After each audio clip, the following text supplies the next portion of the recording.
మధ్యప్రదేశ్లోని ధార్ జిల్లాలో ఉన్న భోజ్శాల వివాదం ఇప్పుడు దేశవ్యాప్తంగా హాట్ టాపిక్ గా మారింది.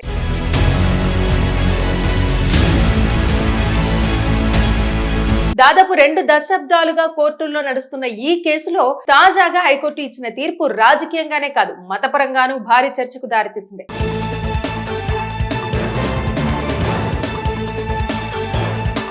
అసలు ఈ భోజ్శాల అంటే ఏమిటి, అక్కడ ఎందుకు ఇంతకాలంగా వివాదం నడిచింది, ఇప్పుడు కోర్టు ఏం చెప్పింది అన్నది చూస్తే ఈ కథ సినిమా ట్విస్ట్ లా ఉంటుంది. మధ్యప్రదేశ్ లోని ధార్లో ఉన్న ఈ పురాతన కట్టడాన్ని హిందువులు వాగ్దేవి ఆలయం అంటే సరస్వతీదేవి ఆలయంగా భావిస్తారు. చరిత్ర ప్రకారం 11వ శతాబ్దంలో పరమార వంశరాజు రాజా భోజుడు ఈ ప్రాంతాన్ని సంస్కృత విద్యా కేంద్రంగా అభివృద్ధి చేశాడని చెబుతారు. అందుకే దీనికి భోజ్శాల అనే పేరు వచ్చింది. హిందూ వర్గాల వాదన ప్రకారం ఇది అసలు సరస్వతి ఆలయం. తర్వాత దాన్ని ధ్వంసం చేసి అక్కడ కమాల్ మౌలా మసీదు నిర్మించారని ఆరోపిస్తున్నారు. మరోవైపు ముస్లిం వర్గాలు మాత్రం ఇది కమాల్ మౌలా మసీదు అని, దశాబ్దాలుగా అక్కడ నమాజు జరుగుతోందని చెబుతూ వచ్చాయి. దీంతో ఈ ప్రాంతం చాలా కాలంగా సున్నితమైన మత వివాద కేంద్రంగా మారిపోయింది. 2003 సంవత్సరంలో భారత పురావస్తు శాఖ ఏఎస్ఐ ఒక ప్రత్యేక ఏర్పాటును తీసుకొచ్చింది. దాని ప్రకారం హిందువులకు ప్రతి మంగళవారం పూజలు చేసుకునే అవకాశం, ముస్లింలకు ప్రతి శుక్రవారం నమాజ్ చేసే అనుమతి ఇచ్చారు. అంటే ఒకే కట్టడంలో 2 వర్గాలకు వేరువేరు రోజుల్లో ప్రార్థనలు జరిగేవి.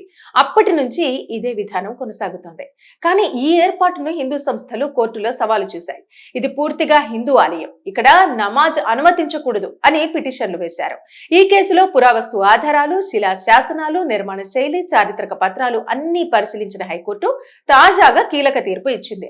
మధ్యప్రదేశ్ హైకోర్టు ఇండోర్ బెంచ్ స్పష్టం చేసింది ఏమిటంటే భోజ్శాల అసలు సరస్వతీదేవికి అంకితమైన ఆలయమని, ఇది సంస్కృత విద్యా కేంద్రంగా కూడా ఉపయోగించబడిందని కోర్టు పేర్కొంది. అలాగే 2003లో ఏఎస్ఐ ఇచ్చిన ఉమ్మడి ప్రార్థనల విధానాన్ని రద్దు చేసింది.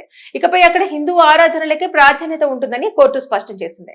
అంతేకాదు ముస్లిం వర్గాలకు వేరే ప్రాంతంలో మసీదు నిర్మించుకునేందుకు భూమి కేటాయించే అంశాన్ని ప్రభుత్వం పరిశీలించవచ్చునని కూడా కోర్టు సూచించింది. అయితే ఈ తీర్పు వెలువడిన వెంటనే ధార్లో భారీ సంబరాలు జరిగాయి. హిందూ సంస్థలు స్వీట్లు పంచుకొని సంబరాలు చేసుకోగా, మరోవైపు ముస్లిం సంస్థలు మాత్రం ఈ తీర్పును సుప్రీంకోర్టులో సవాలు చేస్తామని ప్రకటించాయి.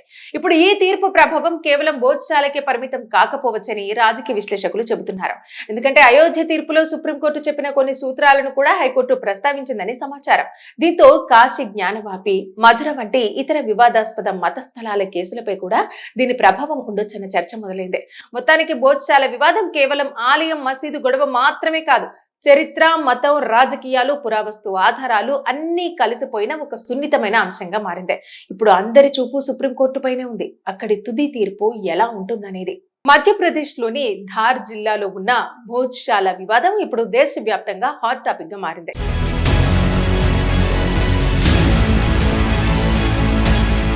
దాదాపు 2 దశాబ్దాలుగా కోర్టుల్లో నడుస్తున్న ఈ కేసులో తాజాగా హైకోర్టు ఇచ్చిన తీర్పు రాజకీయంగానే కాదు, మతపరంగానూ భారీ చర్చకు దారితీసింది.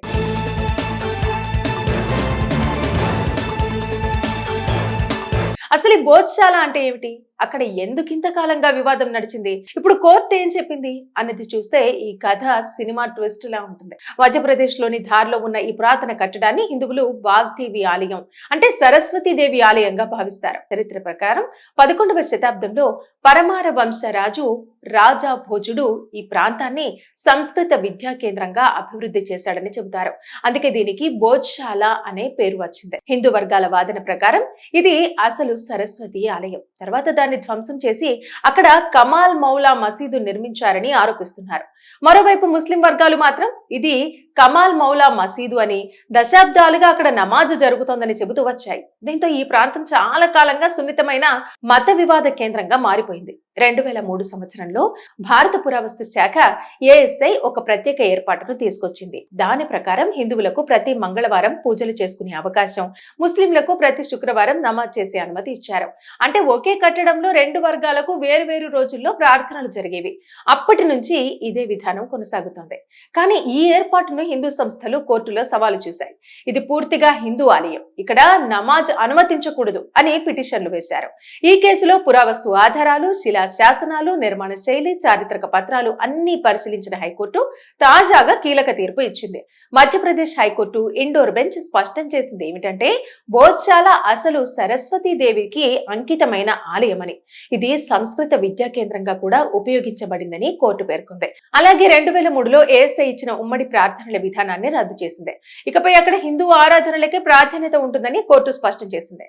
అంతేకాదు ముస్లిం వర్గాలకు వేరే ప్రాంతంలో మసీదు నిర్మించుకునేందుకు భూమి కేటాయించే అంశాన్ని ప్రభుత్వం పరిశీలించవచ్చునని కూడా కోర్టు సూచించింది. అయితే ఈ తీర్పు వెలువడిన వెంటనే దారిలో భారీ సంబరాలు జరిగాయి. హిందూ సంస్థలు స్వీట్లు పంచుకొని సంబరాలు చేసుకోగా, మరోవైపు ముస్లిం సంస్థలు మాత్రం ఈ తీర్పును సుప్రీంకోర్టులో సవాలు చేస్తామని ప్రకటించాయి. ఇప్పుడు ఈ తీర్పు ప్రభావం కేవలం బోధ్శాలకే పరిమితం కాకపోవచ్చని రాజకీయ విశ్లేషకులు చెబుతున్నారు. ఎందుకంటే అయోధ్య తీర్పులో సుప్రీంకోర్టు చెప్పిన కొన్ని సూత్రాలను కూడా హైకోర్టు ప్రస్తావించిందని సమాచారం. దీంతో కాశీ జ్ఞానవాపి, మధుర వంటి ఇతర వివాదాస్పద మత స్థలాల కేసులపై కూడా దీని ప్రభావం ఉండొచ్చన్న చర్చ మొదలైంది. మొత్తానికి బోధ్శాల వివాదం కేవలం ఆలయం, మసీదు గొడవ మాత్రమే కాదు, చరిత్ర, మతం, రాజకీయాలు, పురావస్తు ఆధారాలు అన్నీ కలిసిపోయిన ఒక సున్నితమైన అంశంగా మారింది. ఇప్పుడు అందరి చూపు సుప్రీంకోర్టు పైనే ఉంది. అక్కడి తుది తీర్పు ఎలా ఉంటుందనేది.